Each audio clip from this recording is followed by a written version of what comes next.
And away we go. Got it. Closing that. Let me mute this when it pops up here. Love how spontaneous you can be. Love it. I'm ready for anything. And we will be fast here. Okay, let me refresh this here. Just so we can mute it. All right, I believe we are live. Hello, hello, hello, the I Love Coaching community. Hey, everybody. Hello, we have Jessica Swingle with us right now. Hold on, I don't know. Oh, there we go. Let me go ahead and mute that, pause that. Okay, got it. Technology is all set now, my dear. So everybody, welcome to Monday Mojo. My name is Adam Roach, and I have the one and only Jessica Swingle with us from, you know what, I'll just let you introduce your company. Go for it. Oh, well, hello, everybody. My name is Jessica Swingle. I am a brand and business coach. I am here in Springfield, Ohio, where it's my favorite temperature, around 35 degrees, with snow on the ground. So this is kind of like my HQ, but I help clients all over, and I help them with their systems and marketing and branding and back end stuff. So all of the details, all of the detail work, I should say, right, that some of our founders really reel away from, but it's what creates the machine. So I would say, more than anything, I'm a machine builder. That's the way I think about business. So, and I want to be fully transparent here. None of this is scripted, you guys. Here's what we were just doing. We were working on the I Love Coaching brand, the I Love Recruiting brand, Recruiting Bridge, Exceed. We were working on all of those things with the whole team. And literally maybe a minute ago, I said, come live with me. And so here we are. So thank you for jumping on. That's right. Okay, the reason why I wanted Jessica to come on here is in the I Love Coaching community, many of you are recruiters, many of you are broker owners, many of you are entrepreneurs, and branding, in my opinion, is, well, and you can speak to this a heck of a lot better than I can. Branding is so important in our world today. Just to give you guys some heads up as to what Jessica has done for the I Love Coaching brand, she's done everything you've seen, right? So if you attended our summit this past year, she helped us set up everything from the branding side and helping us understand how important that logo is right back there, and what we can do with that. So Jessica, as we know, most people, let me rephrase that. Branding is important.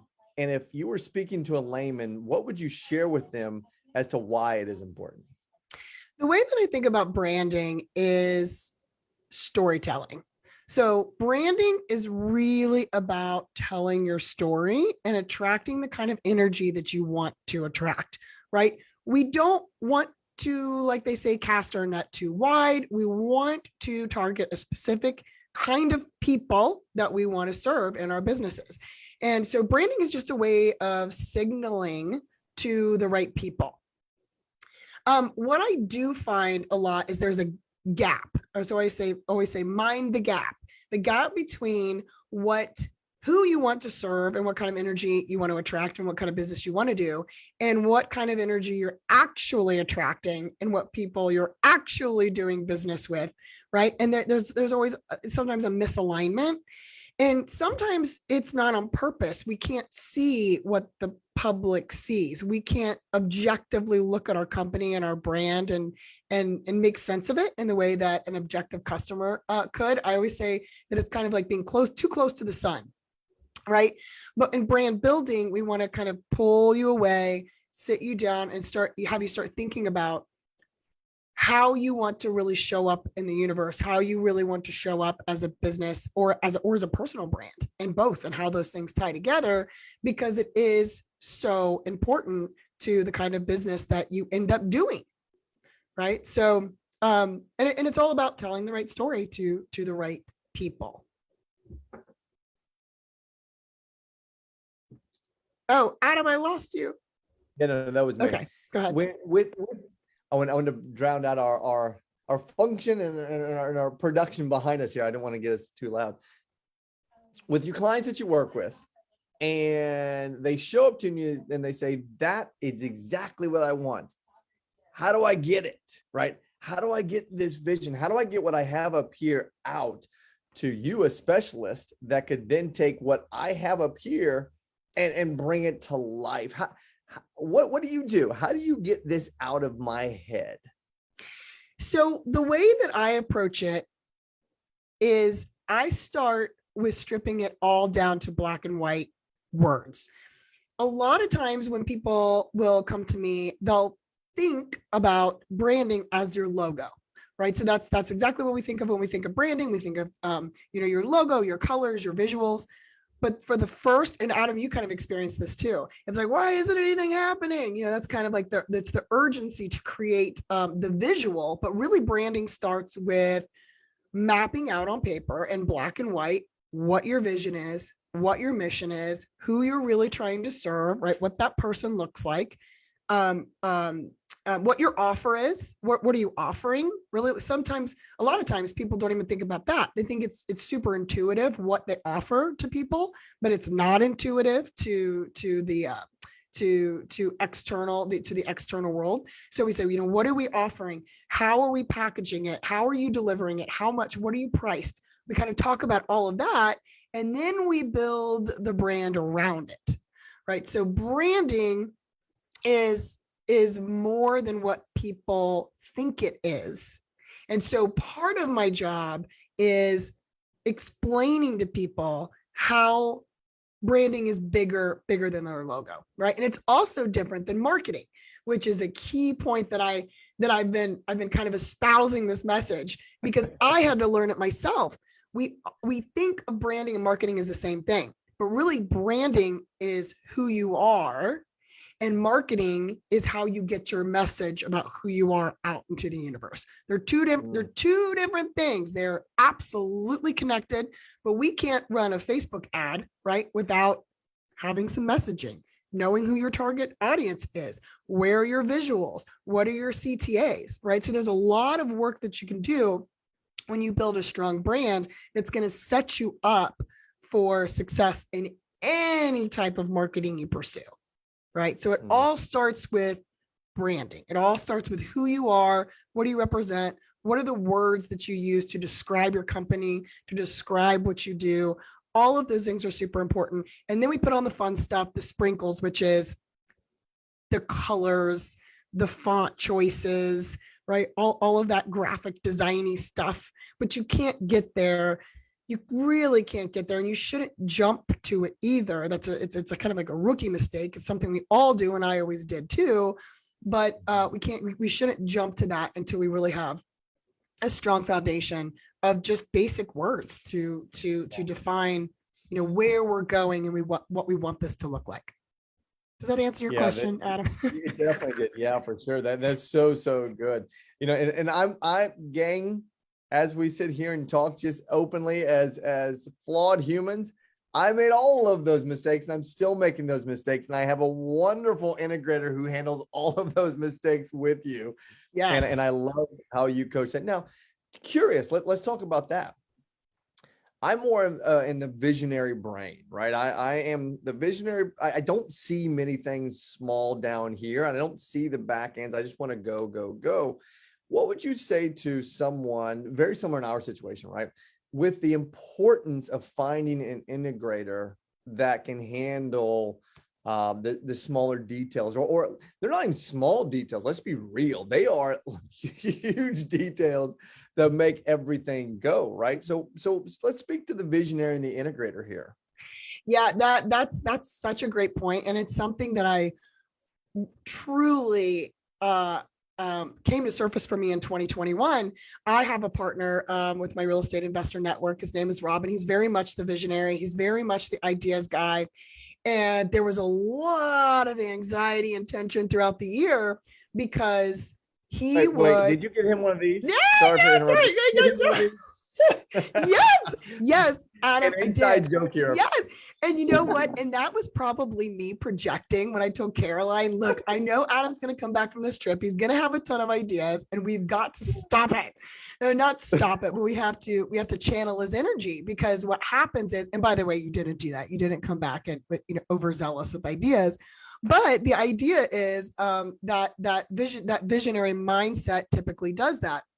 And when they do that, it's great. But if you don't have an integrator mind in the business, man, either A, nothing's going to get executed at a high level, right? Or there'll just be chaos within the organization. So what I picked up, and I recommend anybody on this call to read it, I beg you, read Rocket Fuel, because Rocket Fuel, I'm not even, it is, it's all there for you. It's the special relationship between the visionary and the integrator in a business, and how so important those two roles are to making something happen. Who do they say? It's like Steve Jobs, right? We think of Steve Jobs. Steve Jobs is an Adam Roach, right? He's my partner. But then there's people behind Steve Jobs. Say it again.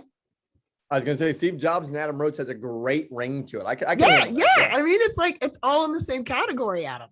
It really is. But it truly is in terms of mindset. And it's the type of person you are. So I think the visionary types get a lot of play. They get a lot of press. We see them on social. They're very people-y. They're all over the place in terms of networking and that kind of thing. But to really, and this is just my personal experience, what I find is it's you will not be able to grow to the extent that you want to if you don't have that integrator in place, because things won't get done, or they won't get done well. And there will just be, it'll just be kind of like a messy room. Like, you need an integrator to make sense of it all.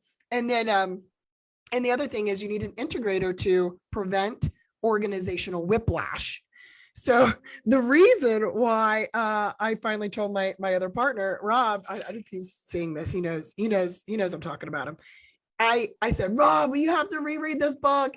And it's all about the anxiety that the integrator will feel when the visionary comes in and says, oh, well, this is a great idea, or, oh, we want to deliver this, or, oh, even if something as simple as sending out Christmas cards to everybody. Oh, it would be a great idea. Let's send out Christmas cards to everybody. And the integrator goes, oh God, oh God, oh God, oh God, oh God. I got to find the addresses. I got to get the thing. I got to write the thing. I got to print it off. I got to put it in envelopes. So they see all the millions of things that need to be done in order to execute on that seemingly really simple thing. And so we live with a lot of anxiety. But I think the magic happens when the visionary and the integrator have mutual respect for each other and can understand where each other's strengths lie. And when you have those two personalities operating at a high level, man, like you can win big. You can get shit done. You can get it done, but you have to have those two energies. And it could be, when I say integrator, it could be, your executive assistant. It could be your main marketing person. It just has to be somebody who's kind of holding the organization accountable, creating cadence, making sure the visionary does what the visionary needs to do. And by the way, it takes a lot off the visionary's plate when they have the right integrator, because then they don't have to worry about all that stuff that they never wanted to worry about in the first place. So when there's a mutual respect there, and you understand where the anxieties lie for both parties, one of the visionaries' anxieties is what? It's things aren't happening fast enough. They aren't happening fast. Why isn't it just being done? Why isn't it just being done? And I get that too. I want projects to move forward. I would say the solution there is to make sure, that you're tracking what the progress is. So for example, we instituted some things like Airtable and some Todoists and productivity tools into what we're, the projects that we're managing for I Love Coaching. And that's been phenomenal. And I say, it's like, how are you communicating with your visionary? You can't just say nothing's done. You show them, hey, at a Monday meeting, these 500 things were done last week.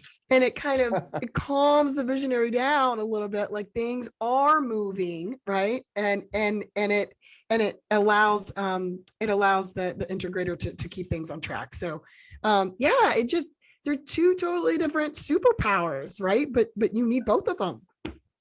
Well, and again, so we'll end on this because oh, hello, Charlie.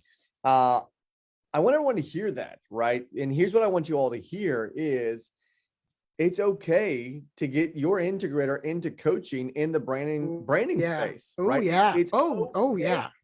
visionary. Guess what? Stay in the visionary space and get your integrator a coach, right? And I'm not saying that because if I love coaching, I'm saying that because they will perform better, in my opinion, by being Caroline is crushing it based on your guidance and your direction and your frameworking. And she's the doer. She's the doer. And that's a Is great point, Adam. I would say that to everyone as well. And it's something that I need to promote more in my messaging as a consultant, which is I love working with people's integrators and their admin people and their marketing. I love, because those are the people that actually get things done. So it's about like kind of setting the stage. The visionary sets the stage, but then to make the little stuff happen, that's really, you can leverage your team for that. So absolutely, if you haven't thought like, hey, I don't really have the time for coaching, I don't really have the time to do this, but guess what? I have a right-hand man or gal who I can plug in there and invest in them being coached or being helped, because it absolutely shows up in the results in your business. Yeah, great. And point. what's really neat about that, and I'll speak from a visionary standpoint, definitely not an integrator standpoint, is it's so cool when your integrator gets off of coaching calls and goes and gets shit done and then comes back and says, look at everything we just did. And it shows up everywhere. It's so cool. Yes. It's magic.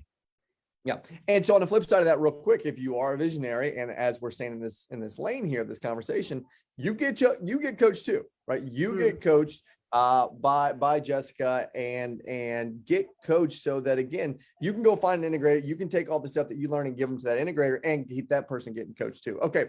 Charlie, what is it? Can I help you? Okay. So Charlie, by the way, Charlie is a brand element. Come on. She is. Look at her. Here she is. There's why Charlie, she needs to show up on the website. I'm not exactly sure why she's not on there. I agree. We'll definitely get her on there. Okay. So speaking of website, how can people come find you? What can they do to get involved with you? Yeah. I'm going to tell you all, because you need to hire Jessica right now. Wherever she tells you to go and go sign up for her services, do it, please. Trust me, you will thank yourself 3 months from now. No, thank you, Adam. Yeah, it's pretty straightforward. jcompanies.co, my website, or you can email me at jessica@jcompanies.co. And we book a call. So my process is really simple. We get on a phone call, I talk to you about your project, and then I kind of tailor solutions based on what you need. If you just need one-on-one consulting or coaching, or if you actually need something built for you. So I identify and prescribe. Good. Yeah. Love that. Would love to speak with you. Good. Okay. Well, thank you for being so spontaneous here and jumping into Monday Mojo with everybody. And great content, amazing content. I have no doubt people are going to come check you out. And you know what I might just do? I mean, I'm not really going to be looking for approval here. I think I might turn this into a podcast. It was so good.